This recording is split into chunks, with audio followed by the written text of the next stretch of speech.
Hola chicos, ¿cómo están? Mi nombre es Hernán Monteiro y en esta ocasión voy a estar hablando sobre la farmacología de las drogas antihipertensivas. Los objetivos de la clase son definir la hipertensión arterial, luego vamos a obtener algunas nociones muy básicas sobre cómo diagnosticar y cómo tratar la hipertensión arterial, para luego pasar a hablar de la farmacología propiamente dicha de las drogas antihipertensivas y por último, a través de un pequeño casito clínico, vamos a comprender cómo es que usamos a estas drogas. En esta primera diapositiva vemos este cuadrito que está tomado del JNC8, que es una de las guías más utilizadas a nivel mundial para el diagnóstico y tratamiento de la hipertensión arterial, que define como hipertensión arterial a todas aquellas mediciones que se encuentran por encima de los 140 milímetros de mercurio para la presión sistólica o por encima de los 90 milímetros de mercurio para la presión diastólica. A la hora de diagnosticar la hipertensión arterial, es muy importante que en los minutos previos a la consulta el paciente no fume, no beba café o no esté expuesto a ningún estresor o factor que pueda llegar a aumentar la presión arterial y darnos un valor erróneo en la consulta. Además, es importante que el paciente se encuentre sentado en una silla cómoda con los dos pies bien apoyados sobre el suelo, la espalda bien erguida y bien apoyada sobre el respaldo de la silla y que el tensiómetro se encuentre a la altura del corazón. Luego de chequear esta técnica, vamos a medir la tensión arterial en ambos brazos y vamos a jerarquizar aquel brazo que nos haya devuelto un valor más alto de tensión arterial. Luego vamos a repetir 2 tomas más de la presión en este brazo y por último vamos a promediar los valores, obteniendo de esta manera el valor que nos va a definir si el paciente tiene o no hipertensión arterial. Los objetivos del tratamiento de la presión arterial van a variar en las distintas poblaciones. En la población general de entre 18 y 79 años se buscan valores que estén por debajo de los 140-90 milímetros de mercurio. Estos valores, estos objetivos pueden ser un poco más exigentes, siendo menores de 130-80 milímetros de mercurio, en caso de que el paciente tenga un alto riesgo cardiovascular, o sea que tenga daño de órgano blanco, por ejemplo, o que tenga bajo riesgo de efectos adversos a la terapia antihipertensiva, como es el caso de los pacientes jóvenes. En el caso de los pacientes mayores de 80 años, estos objetivos son menos exigentes y en este caso buscamos valores que se encuentren por debajo de los 150-90 milímetros de mercurio. Vamos ahora a clasificar a los antihipertensivos. En primer lugar vamos a tener a los IECA, que son los inhibidores de la enzima convertidora de angiotensina, que son de los fármacos más utilizados para tratar la hipertensión arterial. Vamos a tener también a los ARA2, que son los antagonistas del receptor de angiotensina 2, también muy utilizados. Vamos a tener a los bloqueantes cálcicos dihidropiridínicos, como la amlodipina. Vamos a tener a los diuréticos tiazídicos, a los beta bloqueantes, a los vasodilatadores directos, como es el caso de la hidralacina, que ustedes ya lo vieron en el teórico de antianginosos. También vamos a tener a los bloqueantes de los receptores alfa-1 adrenérgicos y vamos a tener también a los vasodilatadores centrales. En esta oportunidad vamos a enfocarnos principalmente en los IECA y en los ARA2. Vamos a hablar un poquito también de los bloqueantes cálcicos, de los beta bloqueantes, de los bloqueantes de los receptores alfa-adrenérgicos y de los vasodilatadores centrales. Comencemos entonces hablando de los IECA. En este grupo de fármacos vamos a tener al enalapril, que es la droga patrón de este grupo y es la droga más utilizada de este grupo. Tenemos también al ramipril, al perindopril, al lisinopril y al enalaprilato, que es una droga que se va a administrar por vía endovenosa. En esta diapositiva vamos a repasar brevemente el funcionamiento del sistema renina-angiotensina-aldosterona para comprender cómo es que funcionan los IECA. Bien sabemos que luego de interactuar con la renina, el angiotensinógeno se va a transformar en angiotensina 1, que puede ser sustrato de diferentes vías metabólicas que nos van a dar diferentes productos con efectos variados en el organismo. En este caso, la enzima que nos resulta de importancia y que vamos a inhibir es la ECA o enzima convertidora de angiotensina, que es la enzima responsable de la transformación de la angiotensina 1 en angiotensina 2. La angiotensina 2, una vez formada, va a interactuar mayormente con los receptores AT1, mediando efectos que van a ser deleterios para el organismo, como son la vasoconstricción, la fibrosis, la inflamación del músculo liso vascular, el estrés oxidativo y la hipertrofia cardíaca. Por otro lado, la angiotensina 2 puede interactuar con los receptores AT2, que serán responsables de mediar efectos beneficiosos para el organismo, como es un efecto vasodilatador, un efecto antifibrótico y antiinflamatorio, una disminución del estrés oxidativo y un efecto antiproliferativo. Estos efectos antihipertensivos también pueden ser mediados por la angiotensina 1,7. Debido a la inhibición de la ECA, la terapia antihipertensiva con inhibidores de la enzima convertidora de angiotensina nos favorece un desplazamiento de la angiotensina 1 hacia la vía que termina produciendo angiotensina 1,7, predominando así los efectos antihipertensivos. Es importante mencionar que la ECA no es la única enzima a partir de la cual vamos a obtener angiotensina 2, sino que también tenemos estas que están marcadas en rojo, por lo cual la inhibición de la ECA no resulta en un bloqueo completo del sistema renina-angiotensina-aldosterona, sino que los efectos perjudiciales para el organismo, aunque en menor medida, pueden seguir manifestándose. En cuanto a su farmacodinámica, para pasar en limpio, vamos a decir que los IECA son fármacos que van a inhibir a la enzima convertidora de angiotensina y de esta manera van a disminuir la producción de angiotensina 2, lo cual resultará en un efecto antihipertensivo. Van a aumentar la producción de bradiquinina, que es una sustancia vasodilatadora. Lo mismo ocurre con la producción de óxido nítrico, que también es vasodilatadora. Y van a aumentar la producción de angiotensina 1,7, ya que, como bien dijimos en la diapo anterior, van a favorecer, vamos a tener más sustrato disponible para la vía que produce esta sustancia vasodilatadora. De su farmacocinética podemos decir que es una droga que la podemos administrar por vía endovenosa en caso del enalaprilato, o se pueden administrar estas drogas por vía oral con una absorción variable. Son drogas que circulan altamente unidas a proteínas plasmáticas y se van a metabolizar en el hígado para luego ser eliminadas por los riñones. En cuanto a sus efectos adversos, el efecto adverso más frecuente que producen es una tos seca irritativa que se produce por el aumento de la bradiquinina. Van a producir también hipotensión y, como efecto adverso más grave, pueden producir edema angioneurótico, aunque es muy poco frecuente. También pueden producir rash, son teratogénicos, pueden producir hipercalemia y pueden producir insuficiencia renal aguda. Esto ocurre principalmente en pacientes que son monorrenos o que tienen una estenosis bilateral de la arteria renal, ya que estos pacientes, el único mecanismo compensatorio que tienen para mantener una correcta tasa de filtrado glomerular es la vasoconstricción de la arteriola eferente del glomérulo, que es mediado por el sistema renina-angiotensina-aldosterona, y al inhibir este sistema podemos desencadenar una insuficiencia renal aguda.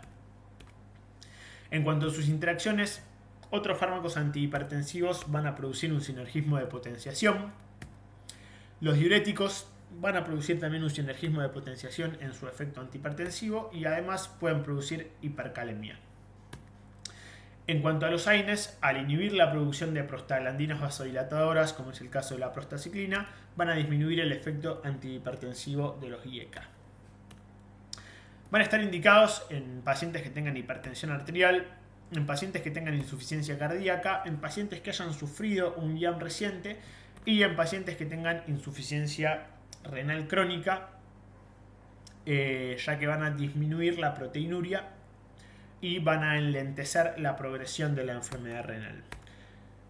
Contraindicados, van a estar absolutamente contraindicados en mujeres embarazadas, en pacientes que tengan una insuficiencia renal crónica con una creatinina sérica mayor a 2,5 miligramos por ciento, y en pacientes monorrenos o que tengan una estenosis bilateral de la arteria renal, ya que, como bien dijimos antes, estos dos últimos pacientes el único mecanismo compensatorio que tienen para mantener una adecuada tasa de filtrado glomerular es la vasoconstricción de la arteriola eferente mediada por el sistema renina-angiotensina-aldosterona.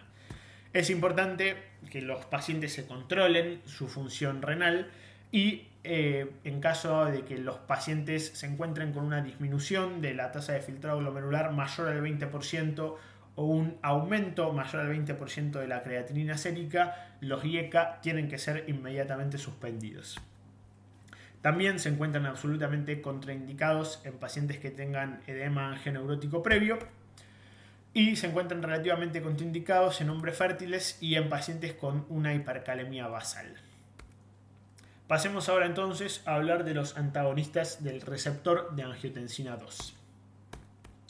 En este grupo de fármacos vamos a tener al losartán, que es la droga más utilizada de este grupo. Vamos a tener también al valsartán, al telmisartán, al candesartán y al irbesartán y al olmesartán.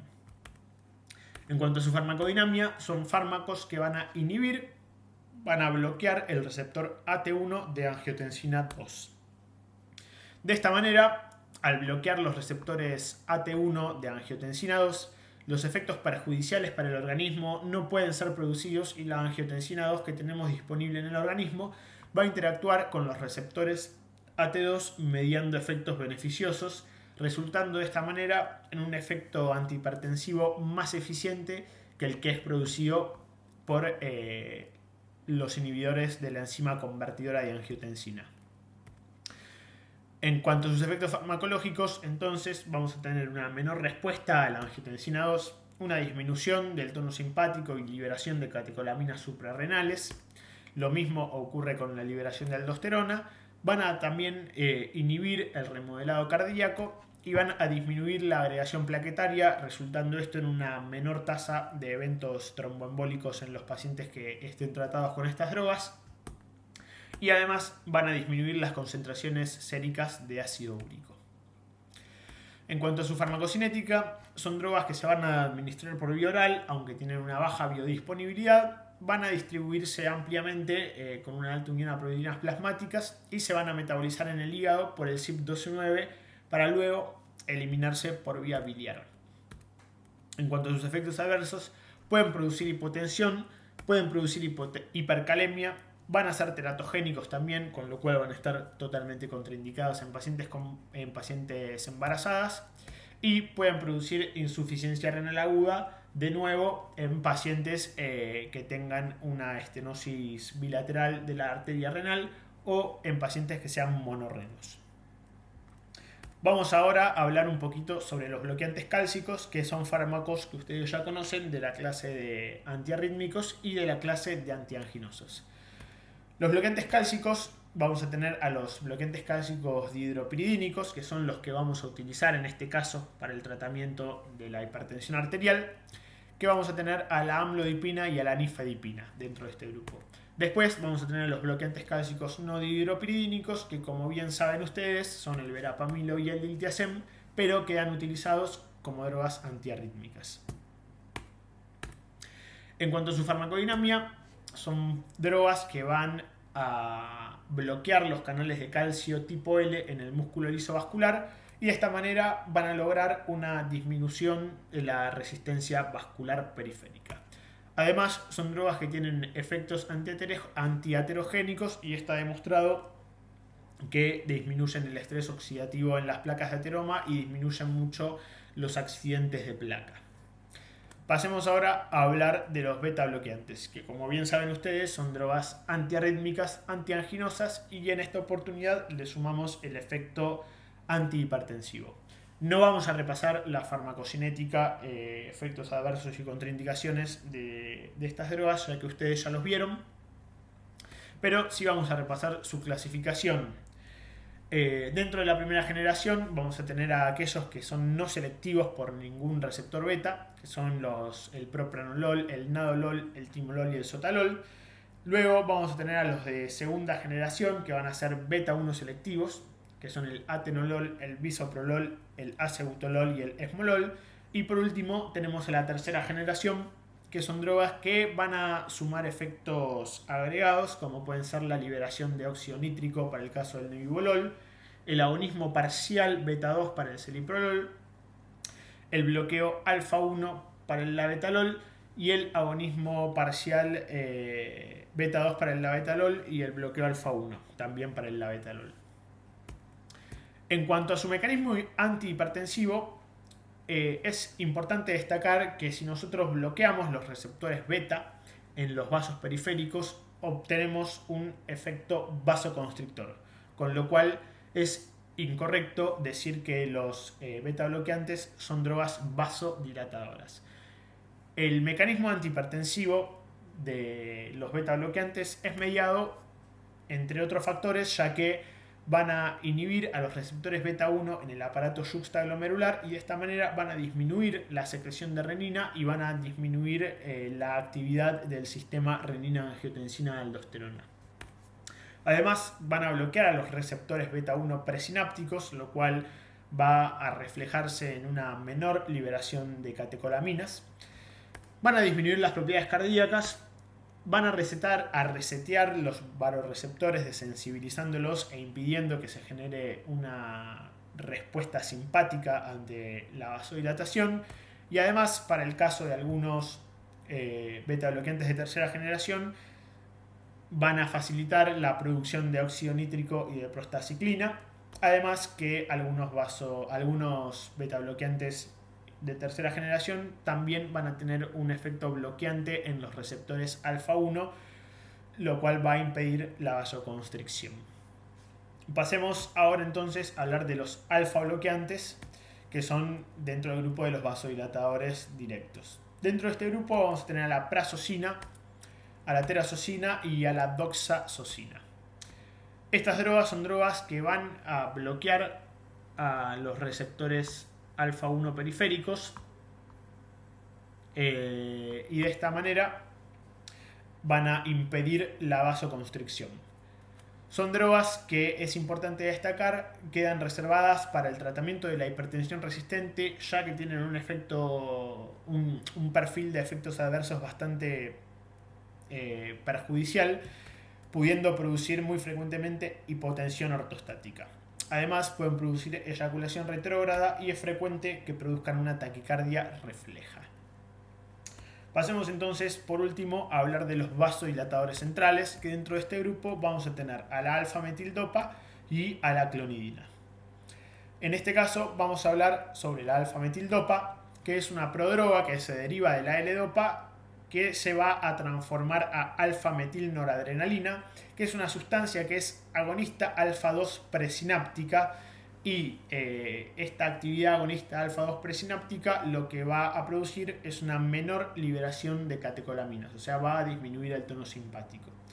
Es una droga que se administra por vía oral y queda indicada únicamente para el embarazo.